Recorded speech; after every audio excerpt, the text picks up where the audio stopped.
No, red 18. I want the big, big. No, I want big, all or nothing. All right, so National Progressives. And that is for the 1912 election of the 3 different parties. Actually, there are 4 major parties running this election, but just a couple things we have to get to. So in 1904, Roosevelt ran for president, and I have to talk just a little bit about the square deal. I know I had you put in your notes for chapter 21, but this was the progressive platform. And really, in reality, the progressives were a little bit different, but it was that old populist platform for the Omaha platform in 1892, I'm sorry. The progressives, yes, they were more top-down, but it was this idea that they could kind of regulate and control capitalism. Here's Roosevelt talking on, that whole Western, he did the kind of, I'm a cowboy thing. And so making business dance at Roosevelt's behest. Now, that's not what happened, but this is a big program. Now, I'm going to go through the things they wanted very quickly because I wanted this to be familiar, and we'll go into more detail down the road. But they wanted that progressive income tax. Income taxes weren't even constitutional. They also wanted a tax on very large estates, with the idea being not have an aristocratic or hereditary aristocracy control the country, where you have the sons and daughters of the very wealthy controlling the country, and then their sons and daughters controlling them. The United States was built on this idea, they claimed, on no aristocracy. Another one, Social Security, old age pension. And now they're saying, we're going to be like Germany. At least Germany in the essence of a Social Security. Germany started this back in the 1880s. Regulation. And we talk about antitrust, of course, so that's why the trust buster. But also consumer protection. That's highlighted for a reason. Like the FDA. So he wanted regulation. An 8-hour workday, which does what to wages for workers? Raise or lower? Yeah. It raises wages. Child labor laws, which also raises wages, but also gets 10-year-olds out of factories, gives them hope for the future. Conservation, like the Reclamation Act. And I should add, Teddy Roosevelt's idea of conservation was not what we would say today was an environmentalist. In fact, that term was not even around. The idea of saving, preserving the ecosystem that would benefit mankind and understand the interconnection of the entire country's ecology or the entire world's ecology. No. His idea is we must preserve the environment to use it later. And so the Forest Service would protect forests so all the trees won't be cut down today, so we have trees to cut down tomorrow. That's why the Forest Service is part of the Department of Agriculture, harvesting trees. Same thing for you save forests for animals to live today, so Teddy Roosevelt can shoot them tomorrow. And that was his view towards that. And there's a lot of conservationist groups to this day are like that. Save it today so we can kill it tomorrow. And the big one was for the Reclamation Act. You have all this water that was not being conserved. It drains to rivers, and what do rivers do? They run to the sea. So what the Bureau of Reclamation build? Yeah, this would be the biggest dam building program in American history. They built dams everywhere. Actually, it would start under Roosevelt. The big area would do it would be the New Deal. Next, women's rights. Same deal, they vote progressive. And, I didn't mean to click it. And so the reason I'm putting up there is the ones it highlights, those actually kind of happened under Roosevelt. Virtually nothing else really happened. None of the square deal was passed. What's that? So none of the square deal was actually passed for the most part. But the big thing is it put it out there. This was a program now proposed by not just a candidate, but somebody who was elected president. Now, conservatives stopped every one of these, but this would set the stage for the New Deal. All of these in some way would happen in the New Deal. 1938, except for women's rights. Women's rights, well, women wouldn't get the right to vote until 1920, so that'd be partial success. But there would be no discrimination based upon sex would not happen until 1964 under the Great Society, and women still are not guaranteed equal rights under the Constitution today. But antitrust should really sit under Roosevelt, Social Security, Roosevelt, and this a little bit Wilson, but Roosevelt, FDR. It put it out there, and it set now an opposing plank to preserve capitalism with reform. And this would be the progressive, and right somewhere, this would be the beginnings of liberal economics. So Teddy Roosevelt was not really populist, but he would be a liberal. He's an interesting guy. He's kind of all over the place. He was also very social Darwinistic and wanted imperialism, and he loved war. But he's kind of all over the place, like a lot of people. And I wanted to talk about this because this is now, we talked a lot about laissez-faire and beginnings of this. You can see this coming with the New Deal. And so conservatives were opposed to all of those. All of them. And basically today, if somebody is truly conservative economics, they will be opposed to it. Okay, so Teddy Roosevelt would win, but he got a lot of money from business leaders who just assumed he was kind of lying. He's talking to try to get popular support, but just like they got popular support for the ICC, you notice now close to the continent of the United States, all being states, solid South, stuck with Alton Parker, who actually was significantly more pro-business. The Democrats tried a 180 from William Jennings Bryan, and that didn't work either. But a lot of progressives, both Republican and Democrat, were nominated.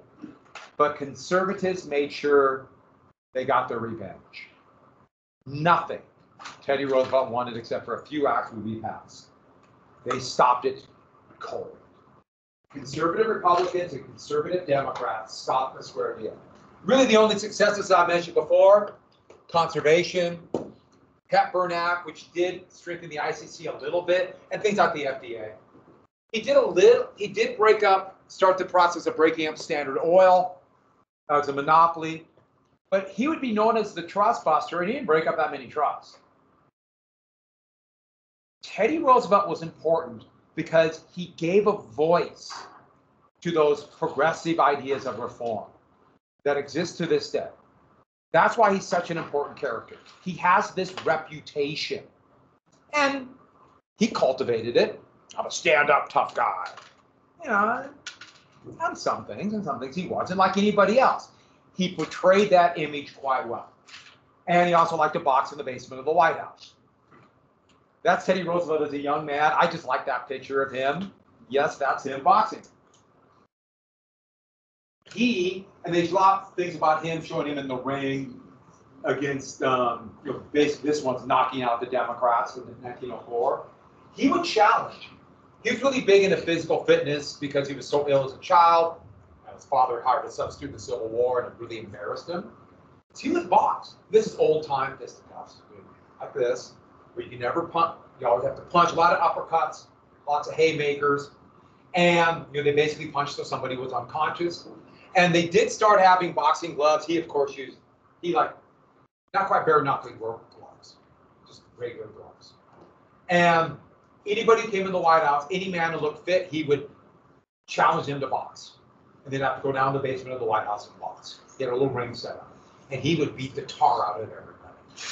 Not because he was a great boxer, because think about it, you're coming to box a president, everybody kind of like, I don't want to hit the president, and he just wail on him. Until a welterweight champ from Europe who's on the French ambassador's staff boxed Teddy Roosevelt. And first let Roosevelt would do these like haymakers, no one's hitting him, so we do these things like clearly just had a swing like this kind of thing.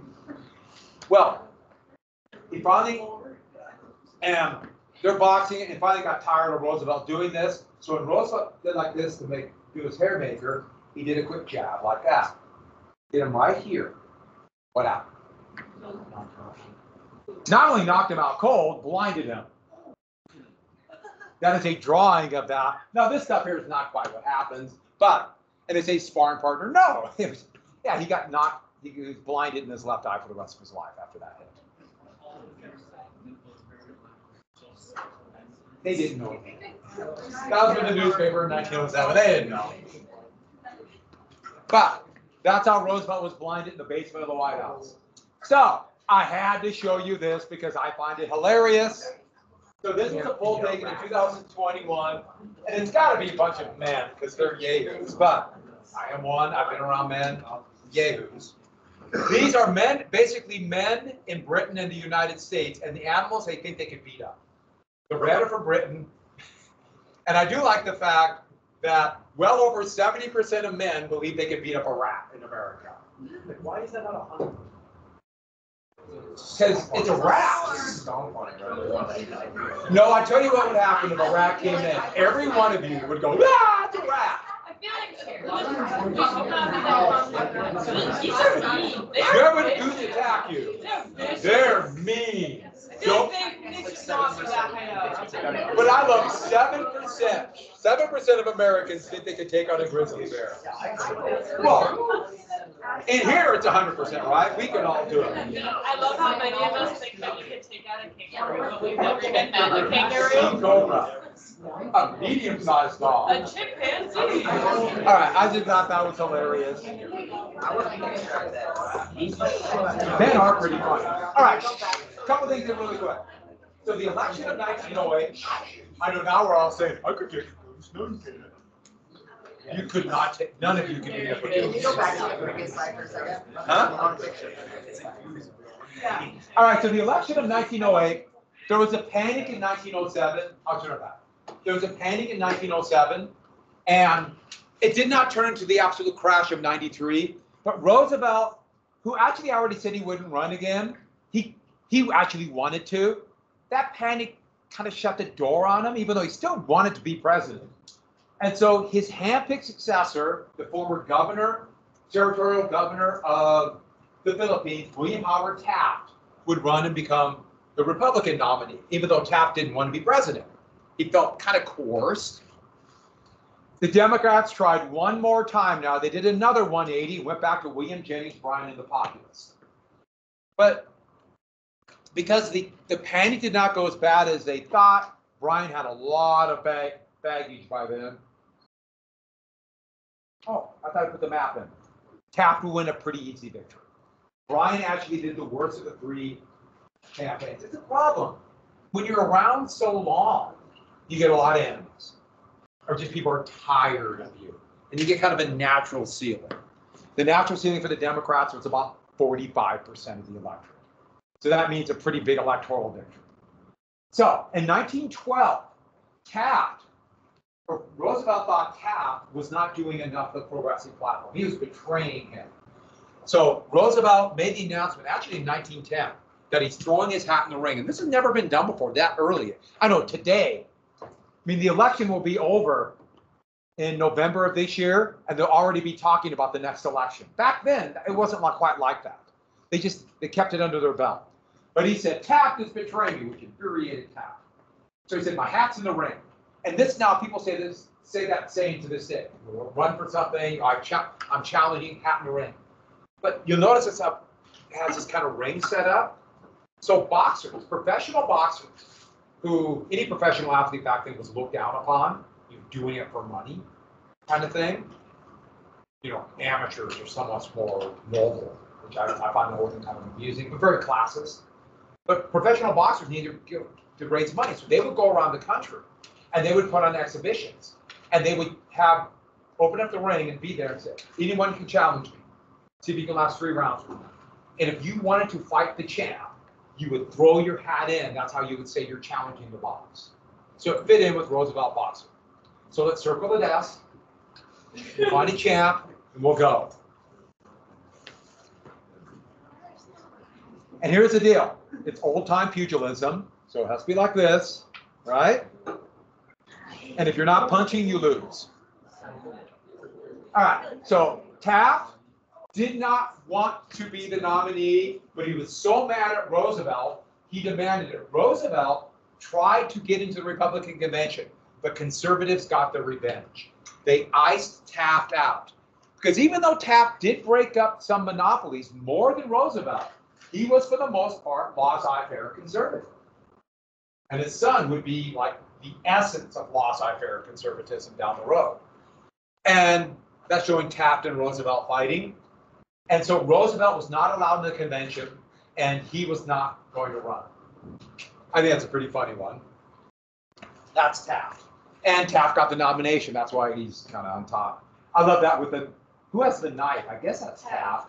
Roosevelt has a gun. Roosevelt, that'd be very awkward way. Roosevelt's like this. You're right, good point, and holding it the wrong way. So Roosevelt joined the tiny little Progressive Party. Remember, we have winner take all, so we're stuck with two parties, so third parties are tiny. But once you have Roosevelt, that's when third parties will do well, at least in modern times, where they have a charismatic front runner, for charismatic candidate. And they usually die right after the candidate is out. Now it's going to dub themselves Bull Moose. We'll get to that in just 1 second. And his program will be called New Nationalism. So New Nationalism is basically the square deal. And here he is. He set forth. He called it New Nationalism, and it was everything from minimum wage, workers' compensation insurance, all these new features. It was so much more. He was going all in on progressivism and even more. It went very much more what we would say today is economically liberal and left. In fact, many socialist prescriptions. Roosevelt went all in with this idea that, for example, some companies are far too important to small businesses, for any business and individuals, like utilities or whatever, to control themselves. And so he is going all in. So the 1912 election, it's going to be one of the most radical major party platforms in American history will be Teddy Roosevelt. Radical as in the most socialist, by far, of a major candidate. Even more than let's say, very kind of left candidates or presidents like Roosevelt or Kennedy or Johnson. And the Democrats then are sitting pretty. The Democrats got it, just like 1860 when the Democrats were split, now the Republicans were split. They nominated a progressive Southerner, even though he was the governor of New Jersey, he was from Virginia. He had been the president of Princeton College. So that's how he moved north. And his program, very much like the Square Deal, was New Freedom. And you notice now they're all getting slogans. The Square Deal was really effective for Roosevelt. And they realized right away, most people don't really pay attention to what's in your program. But if you got a slogan they remember, it's like, yes, I'm for Roosevelt for the Square Deal. And so kind of by accident, but his cousin would do the New Deal. It's just, that's something we can stick behind. We don't need to argue what's even in there. It's just, I'm for Roosevelt, I like the New Deal. So Harry Truman would have the Fair Deal. Gee, I wonder where he copied that name from. Dwight Eisenhower would have dynamic conservatism. And I don't know what that means either. It doesn't matter. It's a slogan. Kennedy had the New Frontier. Lyndon Johnson had the Great Society. Richard Nixon had New Federalism, and so on. Ronald Reagan had Let's Make America Great Again. Obama, Hope and Change. It was just, and things like that. Yeah, and obviously you can recycle slogans and take them and use them again. And what does it mean? It doesn't matter what it involves. It's just something to hold on to. And so, last thing, where they differ would be in the regulation of monopolies. And this is why I have to do this part. Regulation and monopolies. And this would hamper those who want reform and regulation of monopolies all the way up to the 1980s or 1970s, where regulation kind of went apart. So Teddy Roosevelt, he said not all monopolies are bad. There are good trusts that are efficient. Economies of scale made them more efficient. Why would we have duplicate services in some areas if it's less efficient? And so they should be heavily regulated. The best example would be utilities. The best example is electricity. Think about if Helena had 5 different electric companies serving Helena. That meant 5 different power poles for each, or 5 different power lines going to each house. All competing. We'd be nothing but power lines all over. It's very inefficient. Have one heavily regulated. That's kind of what we have today. Yeah. Sure, they can. It's what they are heavily regulated. And so the state of Montana Not as much as it used to, but it's still regulated. It's called the Public Service Commission. 5 people are elected to the state of Montana. And so they have the power to, or any increase in utility rates, Northwestern used to be, I said Montana Power, that's what it used to be. They would have to go to the PSC. And so they asked for a nearly 30% raise, but the Public Service Commission is very conservative. It's all Republicans, very conservative, and they just rubber stamped Northwestern's rate. So in the last 4 years, utilities are going to roll up a lot. So those of you who pay power bills, you're going to have, your parents or whatever it might be. It's going to go up about most people, about a third a month. Go up in the next month. And why did Northwestern Energy do it? Because they know the Public Service Commission would let them do it. So that means a heck of a lot more profit for them. Okay, next. Bad trust should break up. Yeah, that's a good question. Most people don't know about the Public Service Commission. It's just one of those kind of things, they don't think about it. My father-in-law, many years ago, was on the Public Service Commission. So, like, after the election, you're going to be more elected, could they roll that back and be like, that's not our thing, you can't help that up that much? The way the law is now, it's very difficult to do. So essentially, we're stuck with you. Oh yeah, it's going to go on. And I guarantee if they get the same kind of Public Service Commission, they'll ask for a bigger increase. Okay. So our power rate's going to double because they can. And I can't imagine a situation where the Public Service Commission will change in Montana. So back to this. And who decides all this is the president. So here you have the Teddy Roosevelt, and here he's bagged a bear. That's the bad trust. And he's tamed, heavily regulated the good trust. Well, it's coward. So it's like subdued. It's cuffed. Wilson, all trusts are bad. We got to strengthen the Sherman Act, more competition. Franklin Roosevelt actually tried to do both when he was president. He would basically be more this. So all the way up till the late 70s, early 80s, the U.S. very actively broke up trusts. And we're kind of back to that again. But this is, I'm telling you about disagreements amongst progressives, and therefore, by the 1930s, called liberal.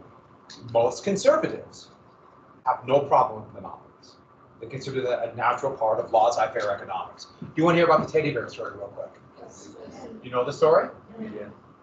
So, Teddy Roosevelt was desperate. Teddy Roosevelt was a big game hunter. Therefore, he wanted to kill things, and he wanted to kill things and mount them. It's a very important part of his showing his manhood. And the eastern black bear was going extinct, and he wanted to get one before they were gone. He wanted to shoot one. And so he went down to Alabama with a senator from Alabama, a couple of members of Congress. They took him on a hunting trip where they said, we know there are eastern black bears in northern Alabama. Well, they couldn't find any. They couldn't find any. So they finally found wasn't quite a yearling. They got separated and was floundering in a creek trying to run away. They're trying to get across. And they're like, shoot him, shoot him, shoot him. And Roosevelt, you got him. Roosevelt couldn't do it. Put his rifle down, could not do it. And the story went out that Roosevelt could not kill his bear. Roosevelt couldn't kill it, let the bear go. And that became big news all over the United States. And so there was a little toy company in Vermont that was making a new toy. Actually, they had a bunch of different things they were going to make. And they said, oh, wait, bear? Let's sell that and take advantage of this story. Teddy Roosevelt, Teddy Bear.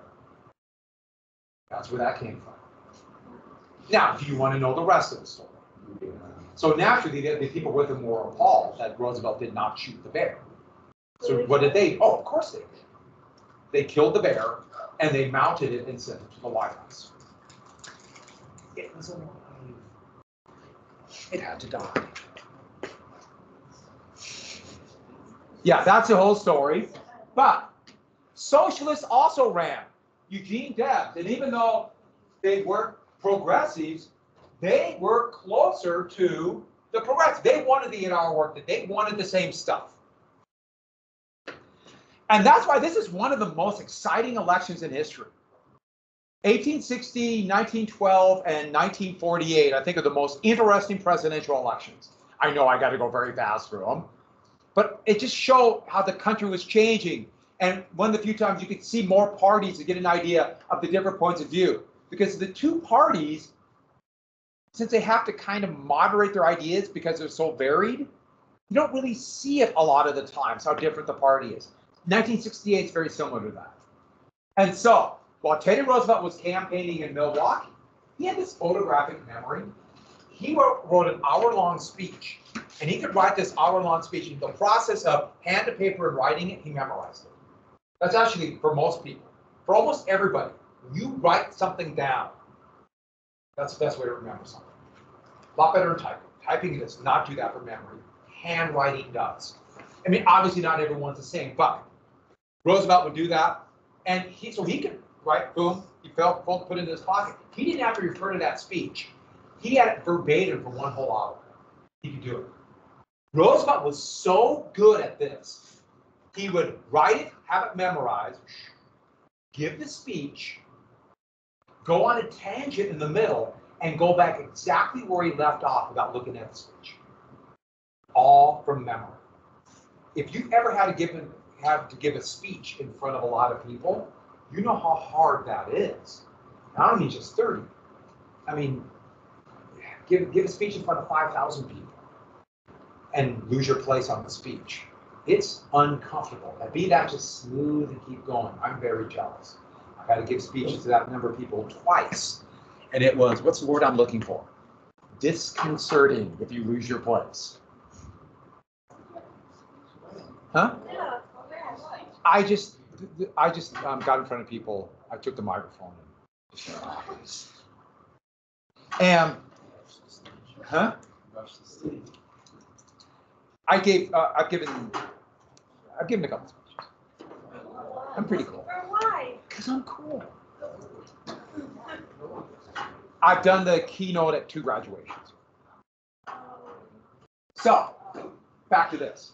Back when I was much younger, that was in the 20s. They were roaring. Back to this. So Roosevelt had his speech in his glass case in his pocket. And he was on his way in a car that had a little parade for him. And a guy... Is this movie to see the Legos? Huh? You see the Legos? The Legos. Oops, sorry. So here he is getting ready to go to his speech. All faithfully reproduced by Legos. Isn't that exciting?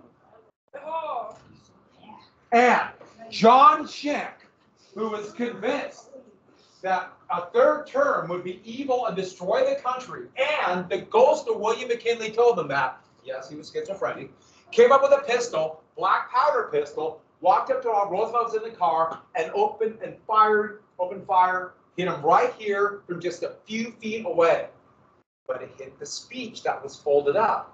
And the speech was so long and so thick that it slowed down the bullet and only lodged right next to his lung. If it would have punctured the lung, he would have died. Or hit his heart. Because the lung would have been infection. That's actually what killed McKinley, was the infection came and got him the next day.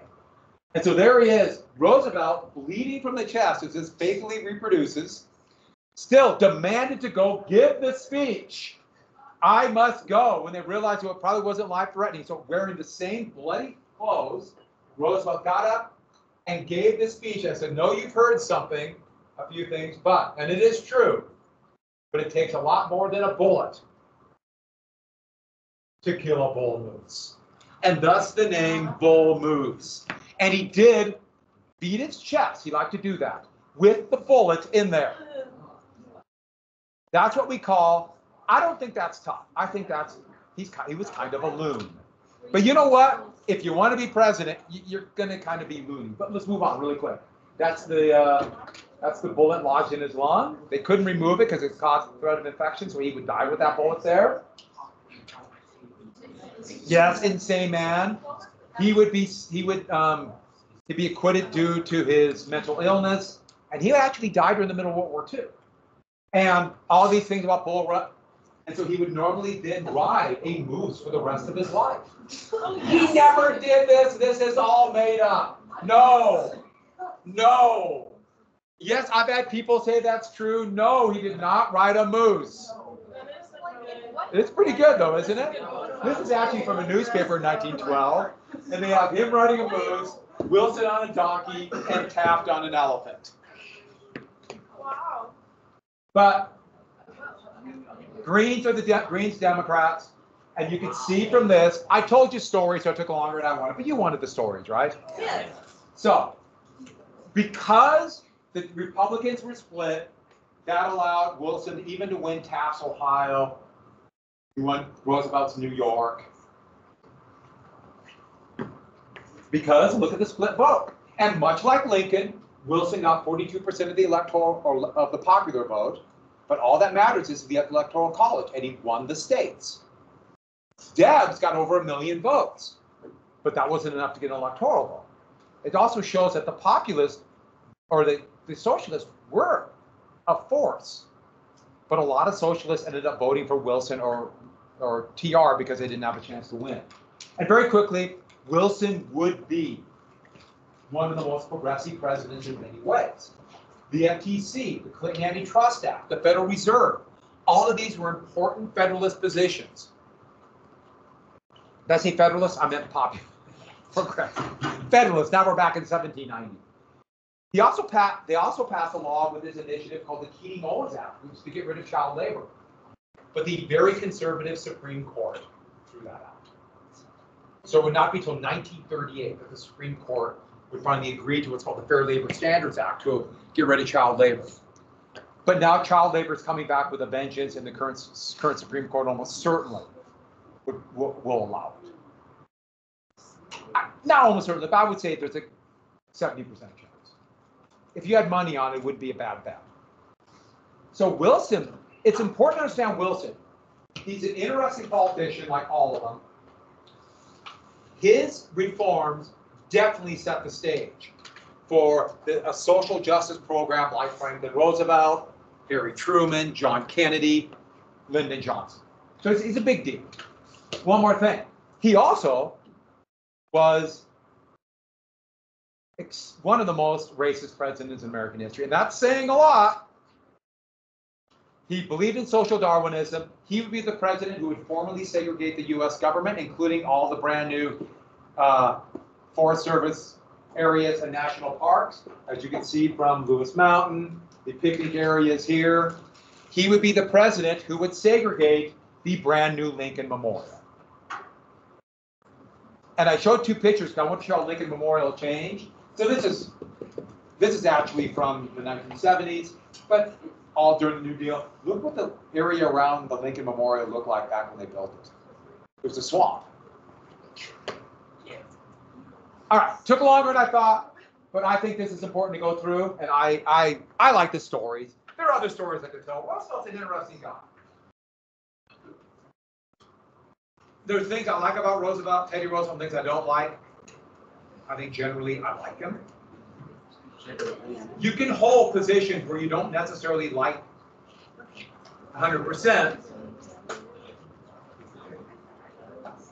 New heading, everybody. World War I. So this is a good photograph of World War I, and I like this one because it's 1918, so it's 4 years in the war. But you see gas masks, so gas would become a symbol of the war. And what is the weapon? Machine guns would become synonymous of it, even though artillery would be by far the biggest killer. And you'll see the German helmets. So much of modern war would come out of this. In fact, everybody in the world copies the German helmet to this day. The United States would adopt the German World War I model helmet in 1980. Still use it. Still use it. Obviously made out of different substance. Now back then it was just all steel. But same, basically the same model. In fact, in the 80s, the US Army used to call their helmet Fritzes. Put on your Fritz. Which I think find kind of amusing. German name. And here's another one with horses with gas masks. They're not very effective. They look more like grease. They basically Yeah, they look like it. And it very well could be that, which is a couple pieces of paper. They killed so many wars with these wars, it's hard to even put it. Okay, one more thing. Think about World War I is. World War I, all the tensions that have built up for years of imperialism, industrialization will come out, and we are still very much in the shadow of World War I. The world that was created out of this war is still our world.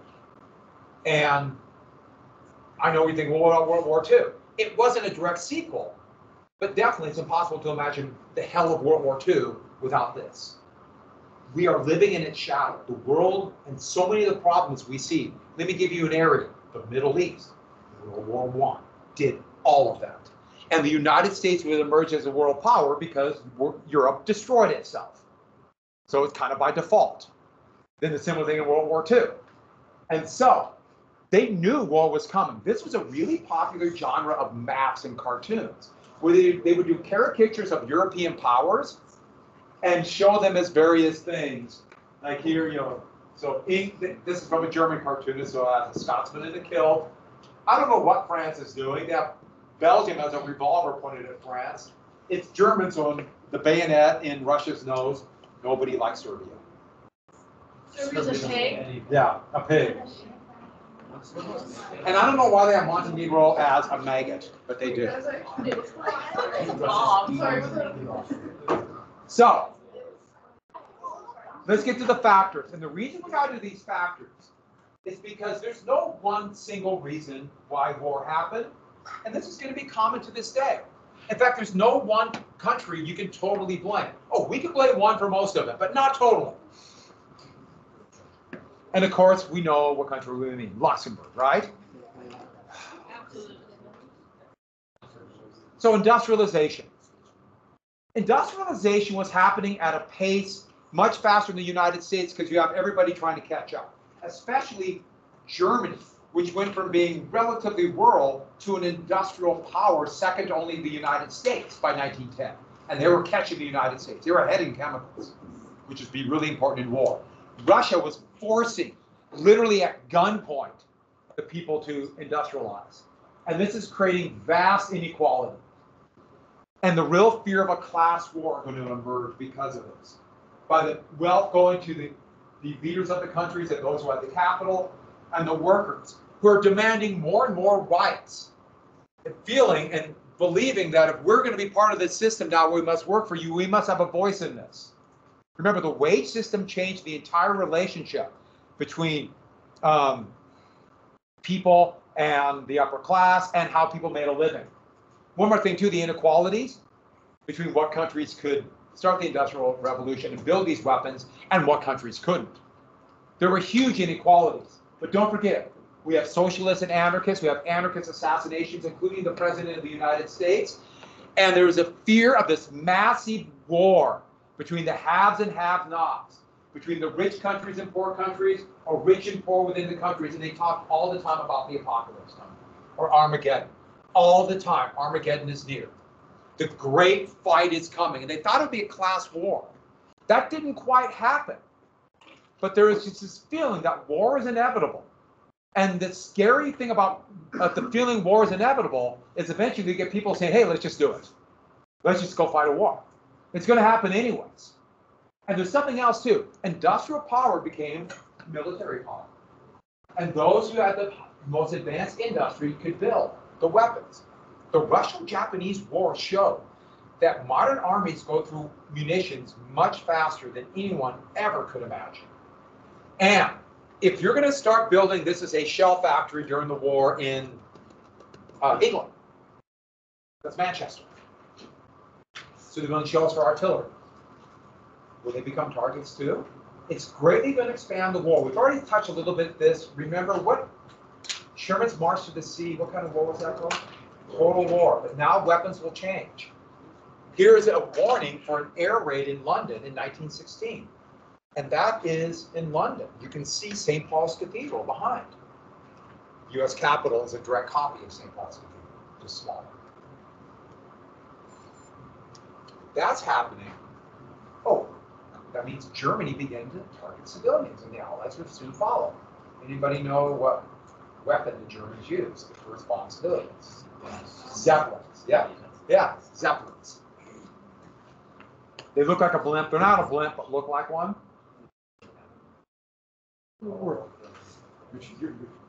20 years later. So, 17th century monarchs. You have these old monarchs who are still desperate to hold on to power, like they haven't gone through capitalism. Like workers, or like where the poor had gone from being individual farmers to working in regimented factories for a wage. And so they're trying to hold on to power. And the thing about it is you have these old monarchies who some have more constitutional parliaments like England. Some are total autocratic governments like Russia in the between was Germany, and they're all related. That's the Diamond Jubilee, the 60th anniversary of Queen Victoria's reign. So there she is in the middle.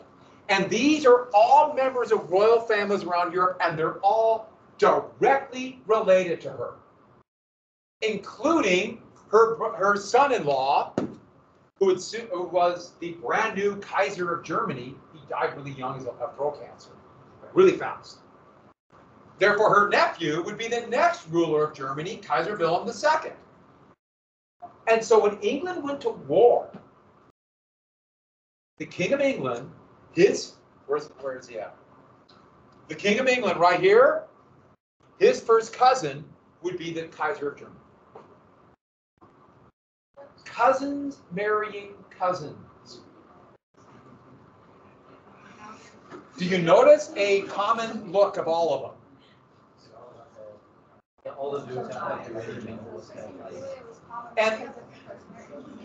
And they look like a horse. But moving on. Here's the Tsar of Russia, who was a second cousin of the Queen. Our first cousin, that's going to be the King of England and the Tsar of Russia. Don't they look exactly the same? Do you get the point here? They're wearing the same hat. Well, yeah, because those both really. That was the thing. There's the guy in the back. Yeah, I don't know who that is. There are all these weird monarchies. It's where we have. That's the Kaiser of Bulgaria. They call Bulgaria's leader an emperor. But the best example, last one to write down for today, Kaiser Bill, as he was known in Britain and the United States, Kaiser Wilhelm II. And no one could leave till you can tell his big problem, that he would spend the rest of his life trying to compensate and prove he is a warrior king. Hey, kings got to be warriors. They went to military academy. The King of England went to the British military academy. They're all warriors. They have to be warriors. Do you see it? Wait, do you see it? His arm is short. He has a withered left arm. He was a breech bird, and when they were trying to get him out, it dislocated his shoulder as an infant, and it never grew. You notice it's about 2/3 as long. Isn't this going to be a great place to start on Monday? What is due on Tuesday, everybody? Maths. And then Friday is due Monday. Yeah, I'm not going to give it. Should we? Say it again. I like this. No, this one doesn't matter. So you gotta use this one. Can someone get the lights, please? Just one light. Thanks.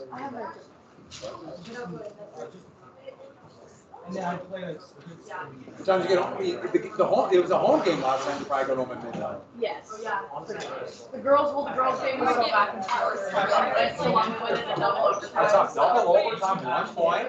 And these guys, weren't they? They're the number one team. They're the number one. Now, didn't they have a player hurt, right? Yeah, one of their best players is hurt, but they're still amazing. That's awesome. That's really cool. And then next week is playing, and the week after that's next week's playing. Next week's Butte divisionals. Week after that. Divisionals and then state state. in Yeah. Butte. Yeah. Oh, it's divisional. Yeah. I don't know why it's playing, but yeah. No, I got you. It's exciting. Me and Kate will be gone. She's 13 points a day. Yeah. She's really good. She beats their team a lot. So. If you lose your point guard, that's Especially now she scores. a lot. And she's yeah. Yeah. She's like a little spasm elbow. She like strained it or something. She's like in like you know that ACL braces that one on it. Oh, I see. If they're basically that if she's good again, she'll like There's stuff weird. Yeah. I mean, that's sad. I hope she's gonna be okay.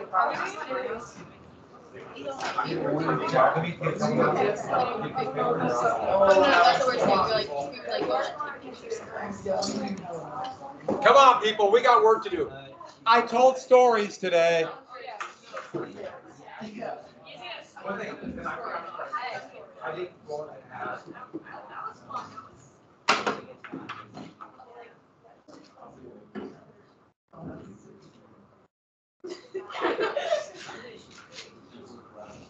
It's like I don't think about that.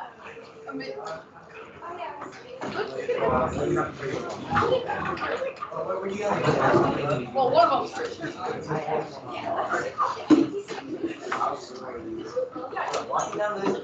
Bro, I'm so sore.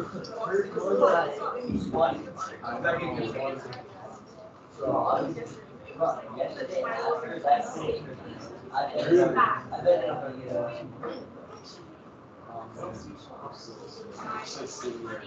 These ones got graded.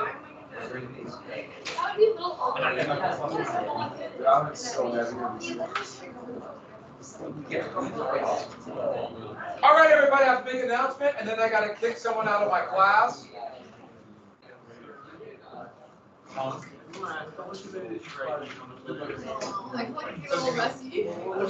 Three total short IDs and 15 long ones. So do 15 on the margin. All right, can I have your attention, please? I was looking at the map and I decided, you know, you guys need more, and I should double your assignment. Who agrees with me? There you go. Put +1 on your forehead. But we're waiting. I'm adding the 1920 map, but I'm going to give you one last step. Does that seem fair? Is everyone cool with that? I thought it was. Yeah, so you got to come Sunday morning for this. If you're not here by 6 a.m., you go back to first grade. And if you've been around first graders, they will chew you up and spit you out. You think you can take it? No. It'd be like fighting a barrel of rats. No, the map, everybody, no, listen up. The map, both maps will be due on, I'll give you one more day, it'll be due on Tuesday. I was going to tournaments, but I changed my mind. I've done that in the past, and it was kind of a pain, so you have to be both. Everyone got that? Both maps, and when are they due? Tuesday. Yes. No. No, I want every circular. Are you cold? it's like going right down my neck. You're one of the I'd say the top 30 toughest people in the world. And so I think you can take it. That's another Justin. Or you just stop and go over behind you. Yeah, we need. How about close it just a little bit, like lots of still open and see. I want to open a little bit. We can close it a little bit. All right. So, everyone hear about that? And so let's go take your notes out. I want to think one tiny little bit about progressives. And I ended up telling, I wasn't going to tell the stories. I ended up telling 3 stories in first period. Do you want to hear the stories? Yeah. Huh? Yeah. Too bad. I really do. Do you want to hear them? I'm going to want something and not get used to it. Oh, fourth day? What day is it today? Oh, wait. Let me get the wrap. Get the wrap. Here we go, everyone. The turning on of the flamingo. Look at it. That deserves some applause. Come on, give it a little applause.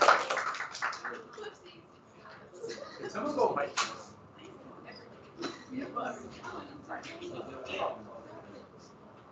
All right, let me do this really quick. We're not gonna do all this. I'll tell you the stories. What? All right. So take your notes out, write down national progressives. Oh, wait, where did we finish it? Oh, we gotta do a couple of things in real fast. Don't write down national progressives left, yeah. So, oh, that's the post-war. So let's go right down, are we here? Did we get this? You're talking about larger middle class? Yeah. Awesome.